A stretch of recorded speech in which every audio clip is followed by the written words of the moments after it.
Hello mga mga D. For today's video ay magluluto lang tayo. Magluluto nga pala ako dito ng breakfast at pang lunch na namin. Sabay na, brunch na. Sinuuna na ako magluto ng chicken nuggets lang yung request ni Kuya po ulam nila. At ito naman yung sa akin. Magigisa lang ako ng veg at nagrito na rin ako ng siomai. So ito na nga, muna ko munang gisahin yung hipon.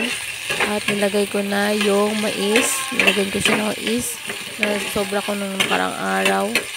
Paghalo-halo lang natin yan.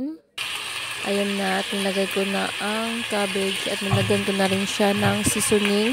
Hindi na ako naglagay ng asin. Fast forward na tayo mga mi. Natake na naman nga ako ng postpartum ko. At hirap-hirap labanan. Kahit paanong pilit kong ibaling yung isip ko sa iba, mga bagay, ang hirap na rin talagang pigilan. Nag-trigger talaga yung postpartum ko pag masama yung loob ko at pag sobra-sobra yung pagod ko. Kahit nasa isip ay kaya ko naman lahat. Ewan ko ba itong time na to talagang ang bigat-bigat ng pakiramdam ko, ang bigat-bigat ng puso ko. Pero kahit pa paano, nagagawa ko naman yung obligasyon ko dito sa bahay. Asikaso ng mga bata at pagluluto. Kaso lang, ito yung sitwasyon di ko na talaga makayanan. So fast forward all time mga may, ito na yung naluto ko. Ito na yung breakfast ko at saka yung lunch ko. Di na muna tayo magkakanin.